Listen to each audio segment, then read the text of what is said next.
No, I don't, but I actually.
Okay. I was going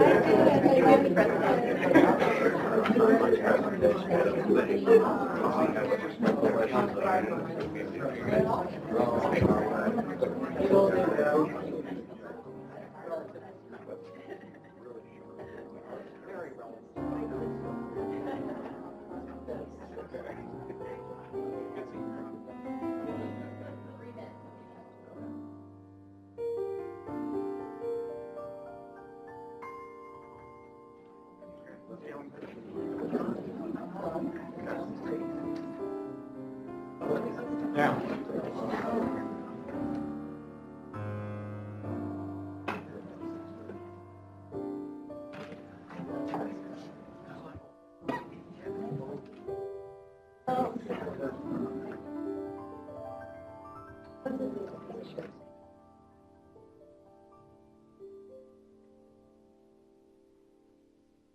Yeah, I have some public forum where I want to get it.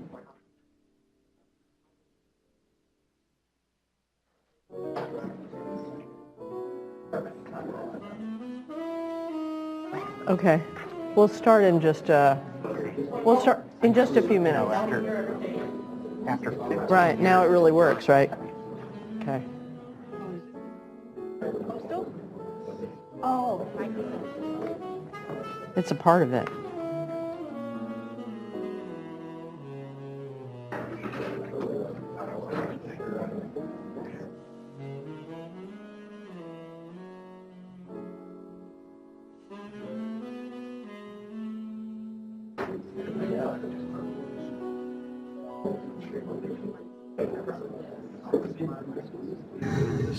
Yeah, this one's.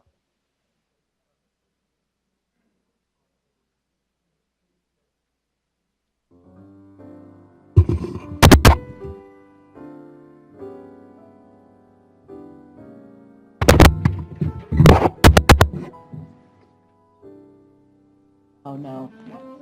Okay. Okay. There's public forum. Oh, good. Podium.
Is it on?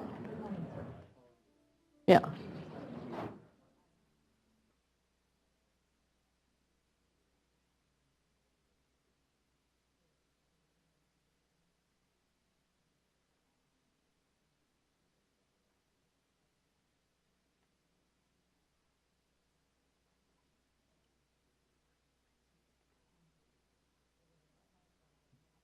I have to tell you about one of your fans. No, later. At the break, if you're still here. I would say. Okay.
Sorry.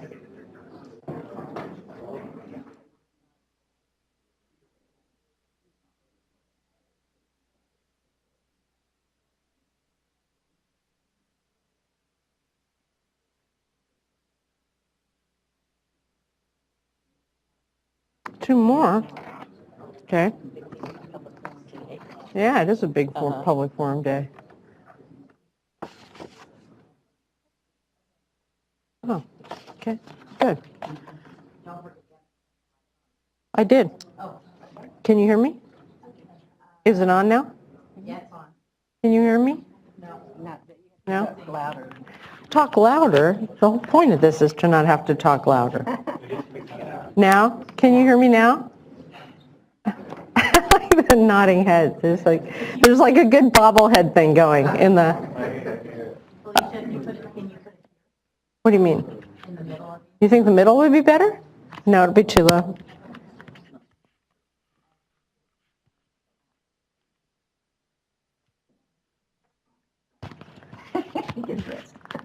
All right. Is that better?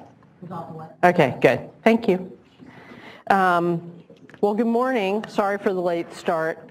And welcome back into Coastal. It looks the same, but it's been reworked and hopefully it's quieter background noise. So hopefully the sound will work better, although I'm feeling like this has a little bit of reverb in it. So maybe turn it down a little. Can I turn it down or are you? Turn it down a little, I think, because I'm echoing. All right. Can you still hear me? Okay, good. Thanks. I'm Felicia Marcus, the chair of the board. Today is Tuesday, March 3rd, 2015 at 9:13 in the morning. Meeting's called to order. To my left is Vice Chair Fran Spivey Weber. To her left, in about 15 minutes, will be board member Dee Diadamo. To my right, board member Tam Dodak, and to her right, board member Stephen Moore. Mr. Howard, will you introduce the staff that's assisting you today? Yes, thank you. To my right is Karen Turgovich, Chief Deputy. To my left, Michael Lawford, Chief Counsel, and Janine Townsend is assisting the board today. And John Bishop is briefing legislators on underground injection. Important. Great. For those of you who don't know this building, for emergency purposes, if you hear an emergency evacuation sound, go to the nearest exit, figure out where it is now, take your stuff, and then we gather in Cesar Chavez Park near the corner of 10th and J. If you want to know when it all clear comes and we're coming back in, by all means, come wait with all of us. Hopefully that won't happen, but if it does, that's what we do. The meeting is being webcast and recorded, so it's important to do several things. One is, when you speak at the microphone, and perhaps with the upgrade this will work a little bit better, it's very important that you get very close to the microphone, because even if we can hear you, we want to make sure that the people behind you can hear you and the people on the webcast can hear you. It's not easy to do. That's why I have this thing pinned to me, because I find it difficult to do. So just fair warning, but it is important that people get to hear you. Also, if you have any things that make noise, pagers, phones, etc., please set them on stun or off, just out of courtesy to everyone else. Do people have pagers and beepers still at all? I don't think so. Maybe doctors do. I don't know. Okay, with that done, we're on to the public forum. And public forum is the part of the meeting where anyone can talk to us on any item that is not on the agenda. I do have a couple of cards. This is just for you all to think about, Mr. Rada and Mr. Fontana. You're talking about the potential new water use rules. That is on our agenda for the 17th, and we are talking about water conservation a little bit later this morning. So up to you. You can come in public forum and then be able to take off, or you can wait and talk during the water conservation item. I'll just leave that to you. Either one works for us. So our first speaker is Phil Williams from the Westlands Water District. You each have 5 minutes. Hi, Mr. Williams. Good, thanks. Good morning. My name is Phil. Thank you. Assuming I don't have 58 minutes to speak. Oh, I guess that thing's not said. It's that one. Sorry. I promise I don't have that much to say. Well, you probably could if we. I probably could. When pressed. In January, ma'am, I spoke to this board about kind of the baseline that Westlands Water District and many farmers and areas in the Central Valley are operating under going into the current water year. A quick history. Last Friday, we learned that we're going to get zero water, 0% allocation for CVP contractors, and specifically for Westlands Water District. In 2014, we got a 0% allocation. Now in 2013, we got 20%, and we would love to see a 20% again, as bad as that number is. And the reality is that we're dealing with a broken system. It's not working anymore. It's a system that was supposed to enable us, and by us I mean California, to manage life west of the iso-Hyoto line, life west of the Mississippi River in changing conditions. That system's broken.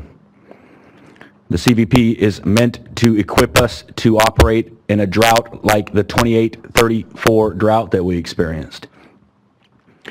But it turns out that's not the worst drought in history, because we're now dealing with a different kind of drought overlaid on top of the hydrologic reality that we're all living under. We're dealing with a regulatory drought. A drought of... Aren't we also dealing with population growth? And absolutely, yes, ma'am. And it's not all regulation. No, you're right. Well, I'm just tired of that talking point separate from the others. And it's duly noted. You're absolutely right. There have been regulatory layers that have come in that have reduced the amount of water. You're absolutely right. But it's also population growth and a host of other things. And you're absolutely right, ma'am. Including the drought. Yes, ma'am. You're right. I concede that point. But I would also add that we've also realized impressive efficiencies. In the agriculture sector, in the urban sector, we've realized impressive efficiency. So while population is growth, our water deliverers have attempted to manage that under the realities that we deal with. But your point is, you're absolutely right, obviously. Right now, Westlands Water District is involved in negotiating water transfers so that we get some water to our farmers. And when those petitions come before this board, you're going to determine whether approving the changes would result in injury to legal use of water, or whether there's an unreasonable effect on fish and wildlife. And the state has a policy of encouraging water transfers and says, facilitating the voluntary transfer of water and water rights where consistent with the public welfare of the place of export and the place of import is the established policy of California. The governor's proclamation in the context of our current drought ordered government agencies to expedite the processing of water transfers. So my comments are specifically directed at when those petitions come before this board this year, that I would ask you to remember that we have no water, none, again. So pending your questions, ma'am, No, or thank members you. of the board. Definitely important advisory. And I also appreciate that Westlands does put on its website its groundwater pumping. And I know that you've had to rely on groundwater heavily, and I just appreciate your transparency Yes, ma'am. as well as your efficiency, Well, which is probably top of the game. Yeah, we're concerned about our ability to continue to extract the amount of groundwater this year. So, but thank you, ma'am. Thank you very much. Mr. Rada, I don't know if I pronounced that right. Yes, ma'am. Jim Rada, Pottery World.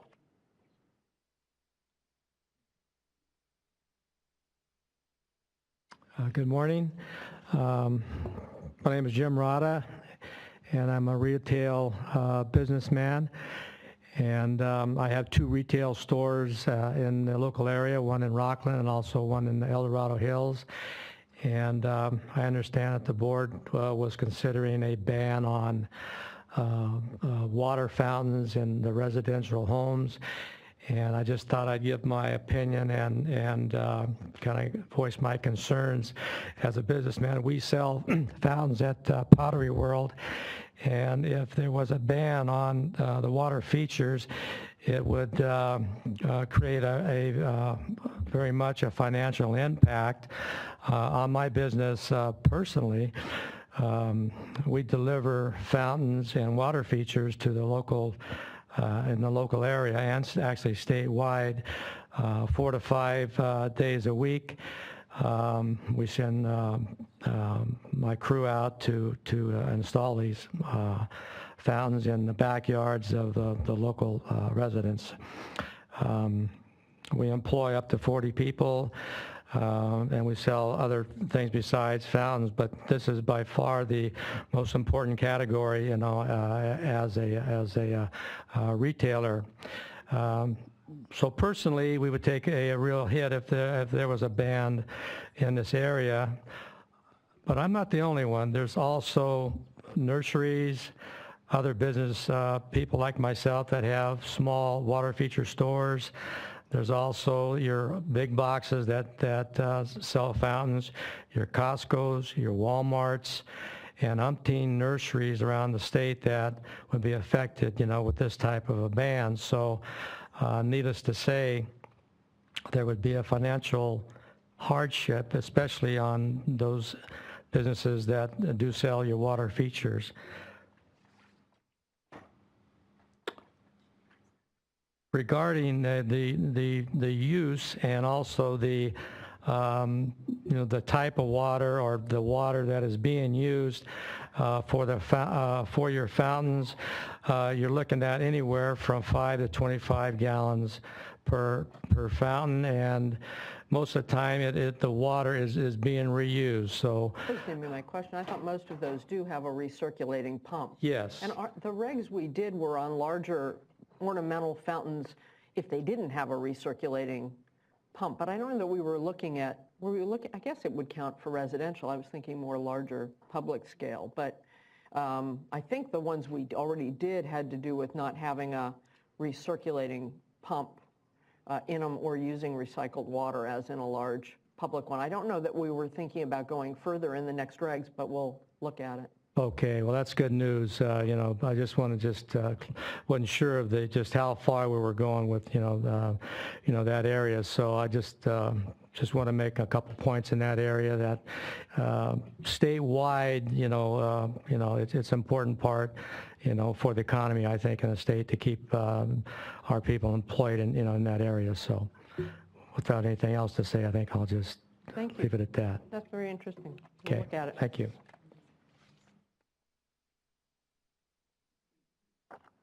Mark Fontana, Florence Italian Art Company, on the same topic.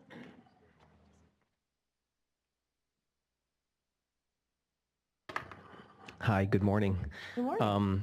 So in light of your comments that you're not targeting smaller decorative outdoor fountains, I'm not sure how appropriate these comments will be. Well, it is, I'm looking at Karen, get me right, it's like without a recirculating pump, but I was thinking about I wasn't thinking about it in the small backyard Right, the context, but I existing guess it and would the apply. existing individual prohibitions are out there for everybody regardless of Right. business size or type. Right, so it's without a recirculating pump. the Right. Well, from existing. what I understand, the current regulation is that fountains with a recirculating pump can be used. Yeah, What I read in the news was that you were going to expand the mandatory water use rules to prohibit the use of all decorative outdoor water fountains. oh, well, that's on the 17th, and the proposal's not out yet. Okay. Well, Well, it's fine for you to come in public comment and tell us okay, what. so I'll just read what I had prepared. Go ahead. Okay, thank Go you. ahead. Sorry. So anyway, my name is Mark Fontana. I'd like to thank you for the opportunity to address the board. The board recently announced that because of the current drought California is in, it is considering extending and expanding mandatory water use rules. According to the news that I read, one of these new rules would prohibit the use of decorative outdoor water fountains. And the use of decorative outdoor water fountains is currently permitted as long as the water in the fountain is recirculated. So I find this development to be of particular concern because my family owns and operates a business in Hayward, California that manufactures decorative outdoor water fountains. The decisions that this board will make will directly affect my livelihood.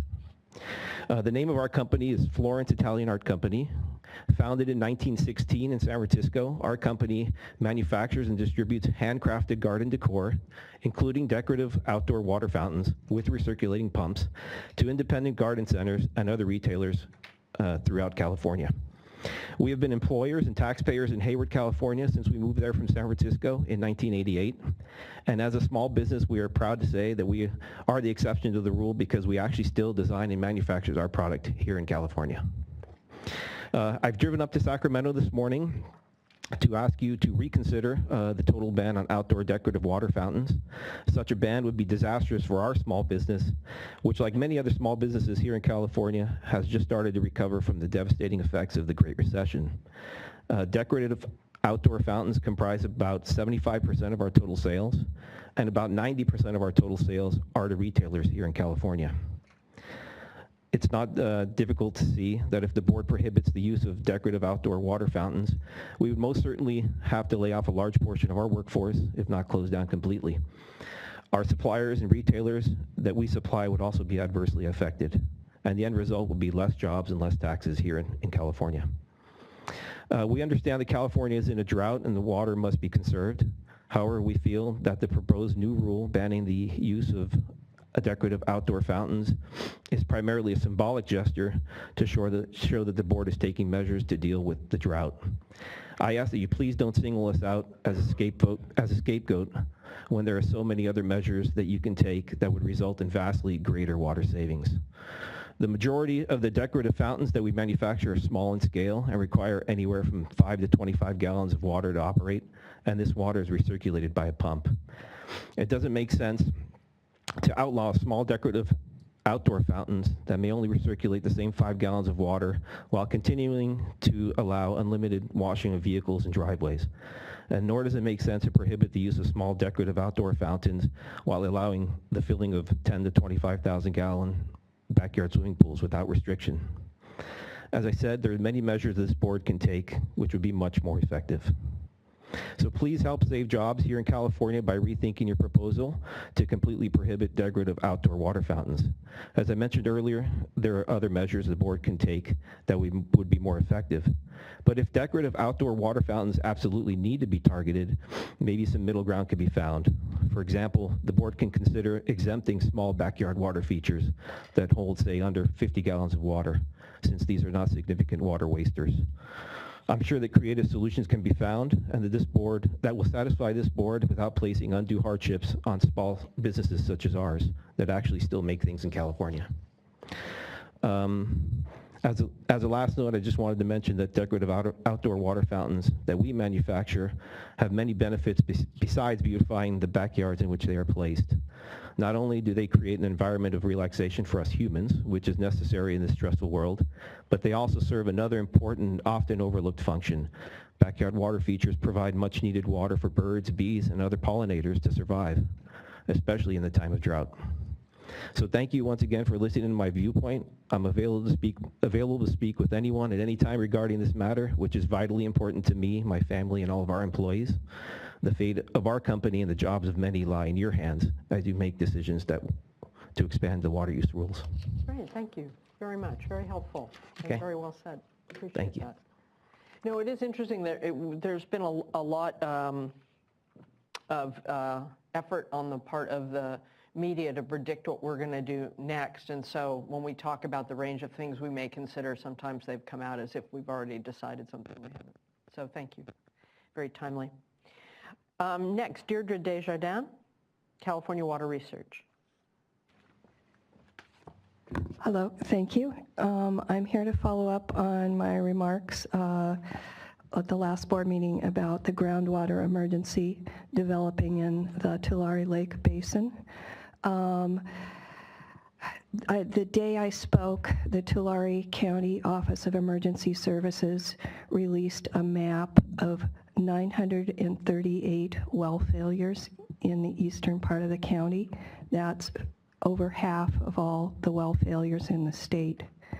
The largest concentration is in the Tule River subbasin. Porterville and East Porterville are well known. There's also Poplar Cotton and Tipton census designated places, and all of the census designated places have experienced significant well failures, and I believe the city has also had problems with reduced well output as well. I did some fairly extensive research. I produced a report which I sent in, and I brought paper copies. I found several causes of it. One, the Tule River runoff is down to 10% of the long-term average. And in spite of this, the city of Porterville is watering their golf courses and parks and lawns, which produces a significant draw of groundwater. Two, that's small in comparison to the agricultural users in the lower Tule River Basin who normally get a supply of water from the Frank-Kern Canal as well as from the Tule River. These users have continued to grow very high water use field crops, including alfalfa and double-cropped winter wheat and corn for dairy feed, as well as cotton.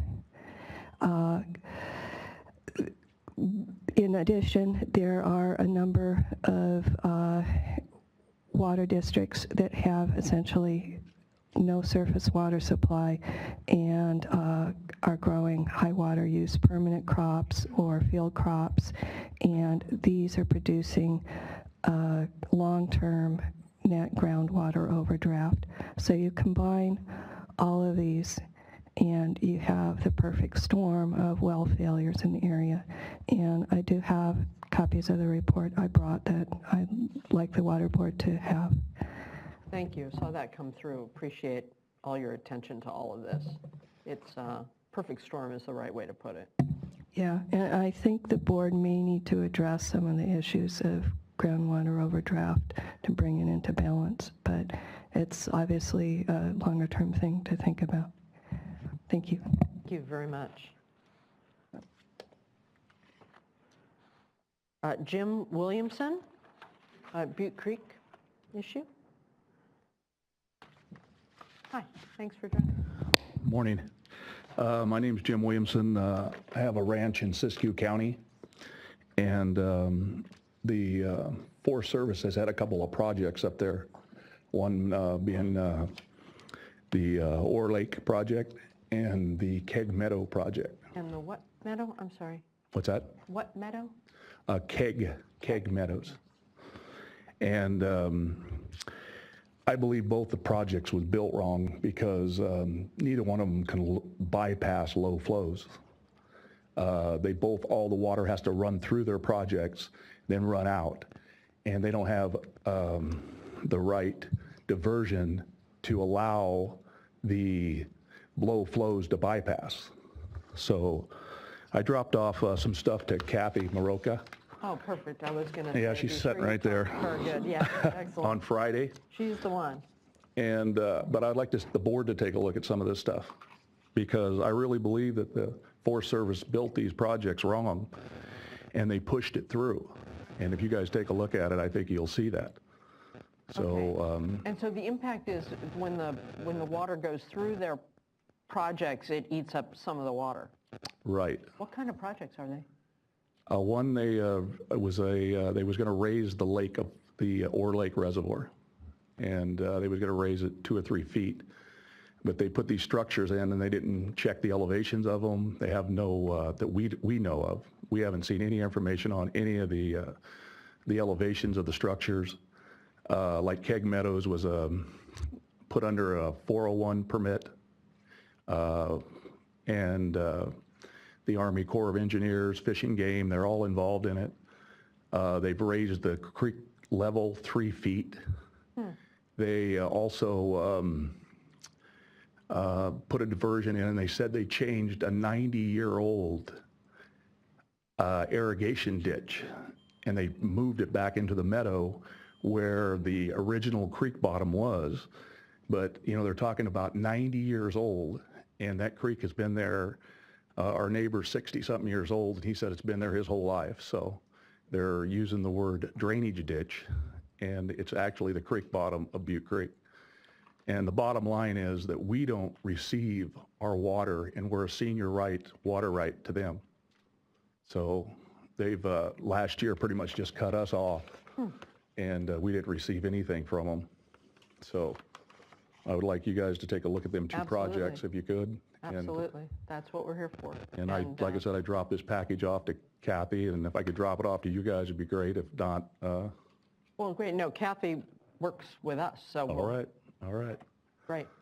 Okay, We'll look into it. all right. Well, thank you. Thank you very much, sir. Just a quick note for your information, Keg Meadows is a meadow restoration project, and Ore Lake is a non-consumptive facility. The complaints unit staff has been out on complaints investigation, and we will have reports on these 2 matters shortly. Okay, great. Just make sure you get back to all of us on it. Will do. That'd be great. Thank you. Morning.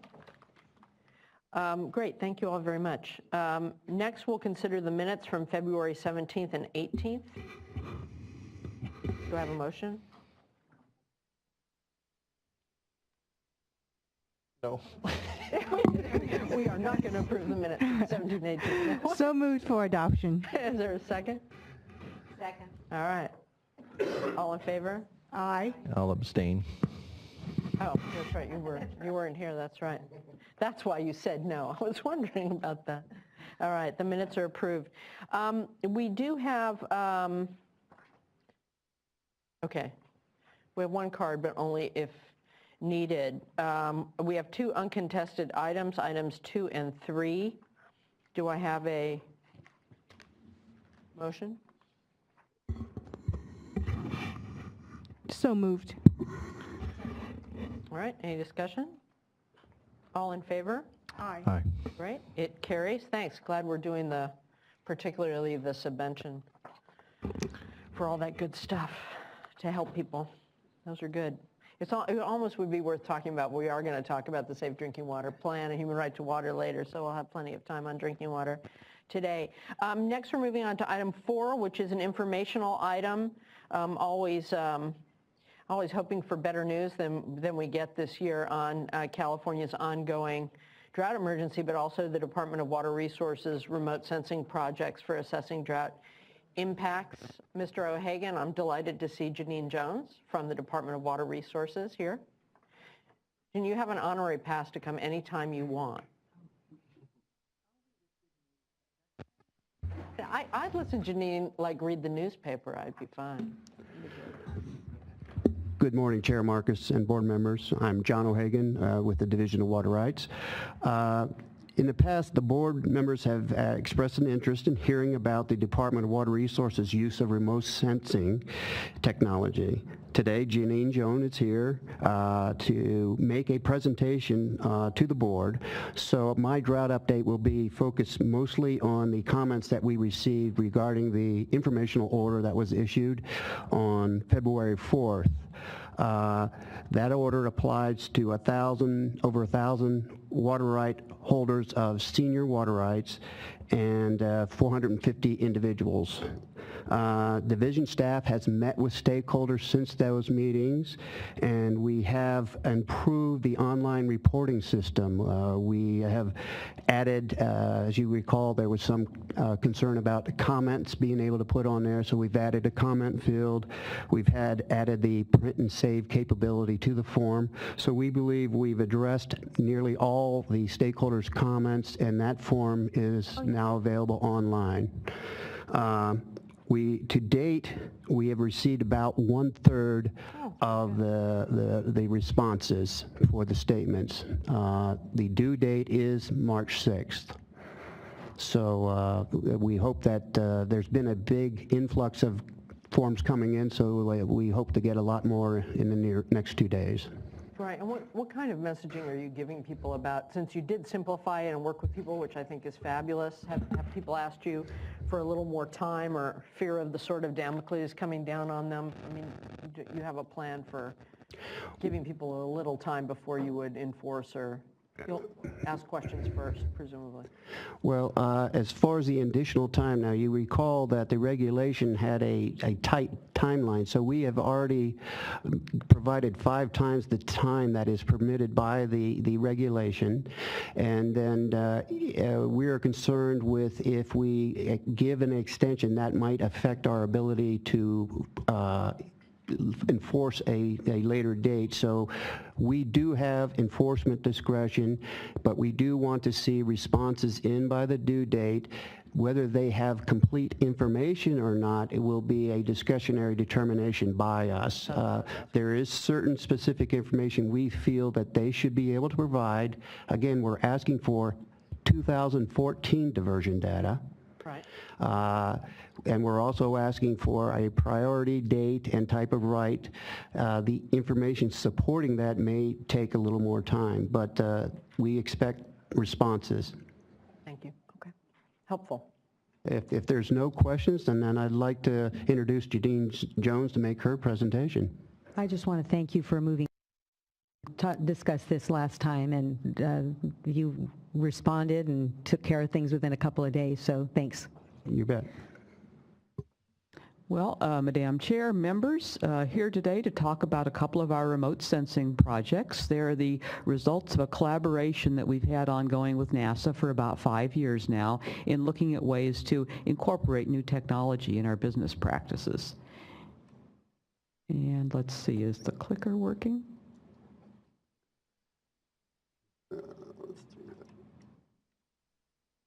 Nothing. New technology. Yes, the brand new remote doesn't seem to be working. Okay, next slide. Okay, so these are the 2 projects that I'll be talking about. One is relating to estimating idle Central Valley agricultural acreage during the growing season. The other one, also in the Central Valley, is to look for hot spots in terms of land subsidence. Next slide, please. So starting off with the first one, this is a research project that we were fortunate to get federal grants to support.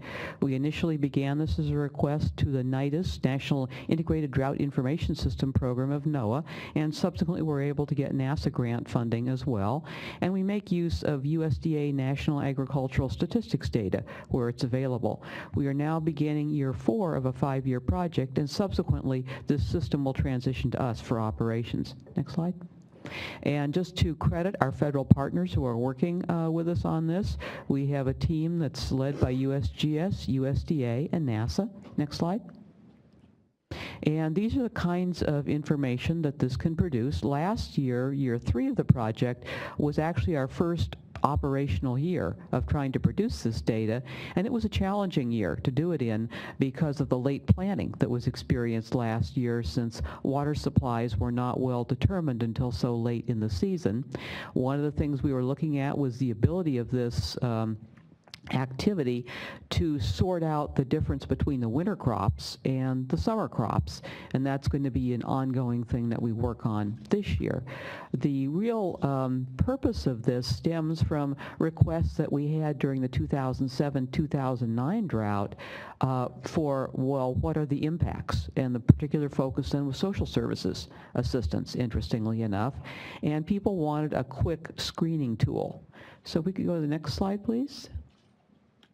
And so, for example, this is year 2011, a wet year. And the question is, what are the impacts being experienced in the summer during the growing season? Because USDA NASS data is available to quantify this, but long after the calendar year is over. So it doesn't help you with impacts during the growing season.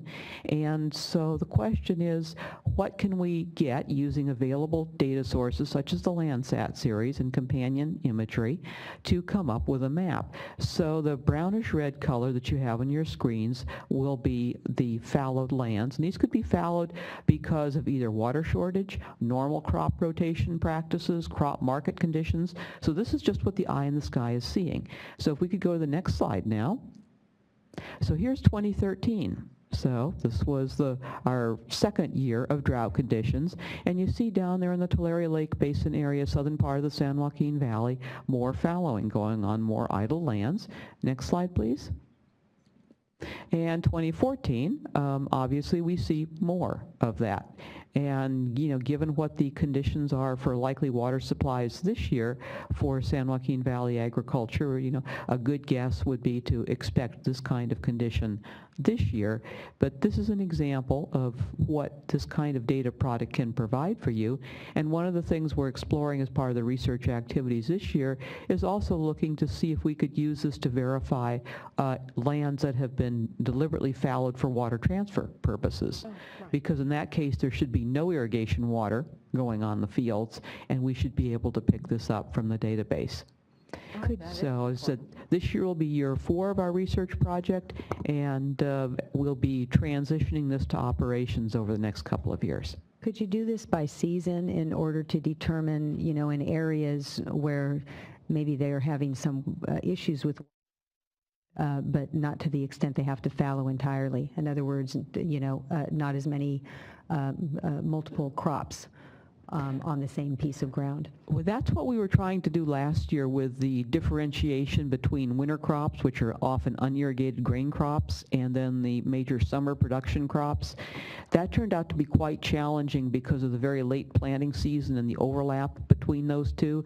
So that's something we will continue to try to tease out this year, although from the perspective of looking for socioeconomic impacts, since the labor inputs to the winter grains are fairly small, relatively speaking, that hasn't been the focus of our efforts. We're more focused on the summer crops, which support the bulk of the agricultural labor force. I have a quick question. What does emergent mean? Just poking out of the ground. I should mention that one of the limitations of this method is that the plant has to be big enough for the satellite to see. So when, say, a little melon seedling first sprouts and just has a couple of leaves showing, the satellite won't see that. There's a latency involved. So the plants have to be big enough to have enough crop canopy that it can be seen from space. So there is a lag time with this. And the goal with this is to produce these estimates monthly during the peak growing season. That's great. I know I should know this from earlier meetings. Can you go back to the numbers chart?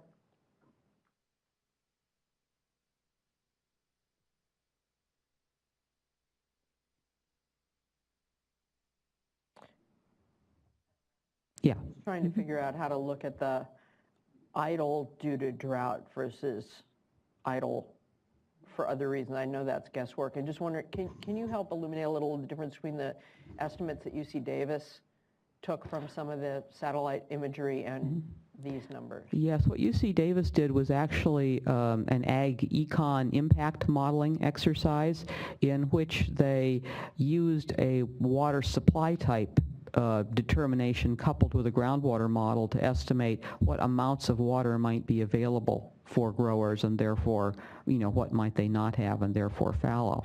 So they had come up with around 400,000 acres that they believed were idled specifically due to drought. And meanwhile, remote sensing determination of about 700,000 acres that were simply bare for all purposes, whether it was drought or anything else. And actually, as we worked with them to look at different assumptions and what went into those calculations, we're in the same ballpark. All right. And also, not during the year, but after the fact, the USDA National Agricultural Statistics data also provides you another check, and we are tracking very closely with the USDA data. During the growing season, the USDA data is confidential, so we're not able to access it then. Oh, until afterwards. Okay. Well, that's helpful. So then saying it's over 400,000 acres fallowed as a result of the drought is an accurate thing to be saying. We're certainly somewhere in a ballpark. Thank you. So if we could go past the map slides. Okay, so we're on to our second remote sensing project, and this is more of an operational sort of project. This is using a radar-based satellite sensor called INSAR to measure the deformation of the ground surface, relative deformation over time. So this is a measure of land subsidence, basically. Our effort is limited by the satellite data available because the satellites used to produce this don't run full-time like Landsat does. They only take pictures when someone orders a picture, and unlike Landsat, the data are not free. This is actually pretty expensive. So we have a limited set of historical imagery that we can use that come from 3 satellites. And a limitation in the data set is that you can only look at the data for a particular satellite within the life of that satellite, then you have to move on. So this is a target of opportunity sort of thing. This is not an operational monitoring program in the sense that Landsat was designed to be. We are taking advantage of satellites put up by other countries and simply using them as the data may be available and as we can afford to buy it. The good news is that the European Space Agency launched at the end of last year a satellite that will provide this data for free, which is very helpful for us. But meanwhile, we're using this data as a hotspot detection. First order screening, early warning of impacts, that's the purpose of this. Next slide, please. And this is an example of a preliminary work in progress. So this is looking at 2014 spring, May to October. The yellowish, reddish colors are not good. And not surprisingly, this is showing areas of relative deformation in areas where we would expect to see them based on historical trends, and in particular notable subsidence down on the southern end of the diagram around the Hanford area. Up at the northern end, up by the El Nido, that was the new subsidence area that USGS had identified in their preliminary work. And in terms of timing, we're kind of picking up where USGS left off, because in this contract, we're going from 2007 forward. So we pick up the 2007-9 drought and also present dry conditions. Next slide, please. So now this is another research aspect to this project where we ask ourselves, could we improve infrastructure monitoring for our aqueduct if we went to a high-resolution aircraft-based instrument? And as it happens, we have a contract with NASA to do some aircraft-based imaging in the Delta for levee interest, and as they're flying back to their home base in Southern California anyway, they also happen to be taking pictures. So we are taking advantage of data that is free to this project and simply paying NASA JPL the cost of processing it. Next slide, please. And so here's a strip of data. The 2 colored columns on the right-hand side of the image show a July to August imaging period and a July to October. The greenish-bluish is bad. So keep an eye on the right-hand slide on the little sort of greenish-blue blob at the bottom of there. That is basically a subsidence area in the Avenal area. Next slide, please. And here is a blow-up. There's our aqueduct in the picture, bounded by the white box. And in the processed image, you see the aqueduct, and you see that sort of purplish circled spot, which the NASA folks say looks remarkably like a concentration of pumping. Next slide. And they particularly note that since they're flying this monthly or better, they're able to do a time series of this and plot the change in elevation over time. So here's just a little blow up, particularly on the right-hand side. There's a half-mile stretch of the aqueduct with a very active subsidence area next to it that they estimate from their imagery at better than 6 inches next to our aqueduct. None of this, by the way, has been ground truth, so these are just estimates, and it's still preliminary work. Next. And what are you going, or what is the department planning to do with this information? Well, the report that comes out of this will be available in late spring, and we'll put it on our website. Really, the purpose of that is for anyone who has infrastructure in a subsidence area, flood control infrastructure, water supply infrastructure. If your infrastructure is in an area that seems to be very active, it's a warning to go out and look at the appropriate ground truthing and see if something's going on that you didn't realize, as some of the levee districts that we've heard about that have suddenly realized that they're having problems and then started looking for the cause and realized they were in an area of increasing subsidence but hadn't caught on to that fact yet. And then this little series of slides that I was showing about the aircraft base is more to demonstrate the applicability of the technology, whether it's not, or to the extent it's cost effective, and how it could be integrated into some agencies such as our monitoring program remains to be determined. What does it mean for you? What does that blue spot mean for you and the aqueduct? Actually, if we could go to the next slide. I mean, does 6 inches at that distance, does that worry you, or what? Well, that was actually right next to the aqueduct. Right. So if it's all subsiding uniformly, that's better than differential subsidence. And the issue is, how does it affect the gradient over the long term, or how does it affect things such as county bridges that cross the aqueduct? Many of the bridges were actually designed when the aqueduct was built so they could be jacked up due to. So this area is known to be a subsidence-prone area. But the point I wanted to make from just the standpoint of demonstrating what the technology can do, same area, blow up of the darker blue subsidence area, and the little inset with the dates of the measurements, which seem to correspond rather well to the irrigation season, which is when you would expect increased pumping. But as noted, this is still a preliminary sort of research effort, haven't ground truthed any of this, but it's pointing in a direction of, the utility of this technology. And last slide, please.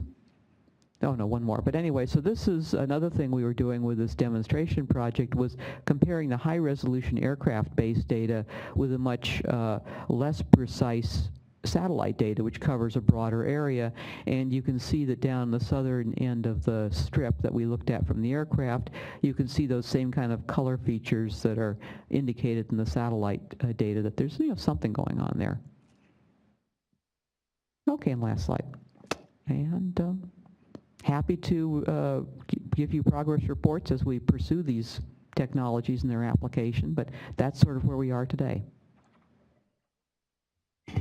Yeah, I think it'll be interesting to hear about, how problems have been identified remotely, and then the follow-up and the success of ground truthing. I think of this in terms of an asset management standpoint, engineer, and just having another way, eyes in the field to note things that are underground and not necessarily even noticeable from the windshield. So. To the extent that the state then is providing this feedback loop to the local irrigation districts and other infrastructure managers at the local level, I'll be looking forward to hearing examples of how we've been able to tip folks off and get them to reconfigure their priorities for capital, or operation maintenance work.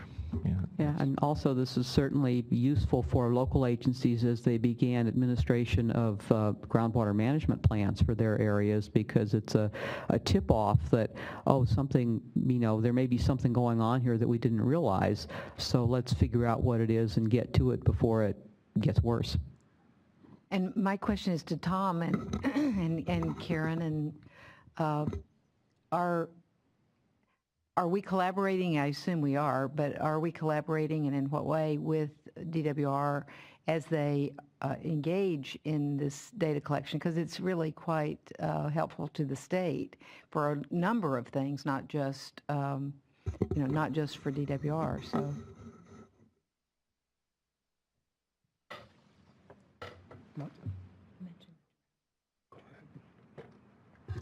Well, I'll just mention and then turn it over to Tom briefly that as we were moving through and implementing our drought emergency actions in the last year, we were pursuing contract capability, talking with the department and others for purposes of targeting compliance and inspection actions related to the curtailments that we initiated. So I just wanted to make sure to point that out, and that is something that we are looking to put in place again for this coming year. Well, I'd only mention that we are working with respect to the subsidence issue in the groundwater, the recently adopted groundwater bill. We do have a very close relationship with the department on the joint implementation of that project, and of course this information is critical to knowing where our hotspots are.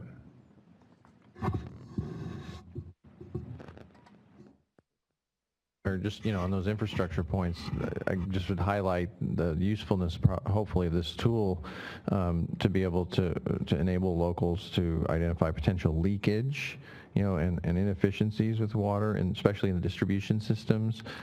But also, where we're near cities, this can also have impacts on, the wastewater collection systems as well, and provide an early warning system in the management of those assets. So I'm struck by that, but I appreciate the important point about the linkage here to the sustainable groundwater work. It's a key link. And an example of one of the technical tools that local interests have indicated to the state that we can help with and provide a constructive role at the state level. So thank you for your work. And just adding on that, absolutely, in many of these areas, I think we're talking about white spots. We're not talking about irrigation districts. Mm-hmm. And the ability to get out there and get the information out immediately, which is what happened in that area in Merced, when the information, when it was unveiled about the problem. For the most part, these were white spot areas that weren't, under anyone's control, and waiting for the groundwater legislation to get passed and implemented, it would be way too late. And so a number of local entities, in particular the San Luis Canal that was impacted, it's Gravity Canal, and they were, if this situation continued, they were going to have to see, very high costs to pump that water uphill, basically. Right. And so within a short period of time, I think it was about 6 to 9 months, they pulled together some interim measures in order to get a surface supply to those areas that were pumping. And so I think for the most part, it hasn't been arrested, but it's slowed down the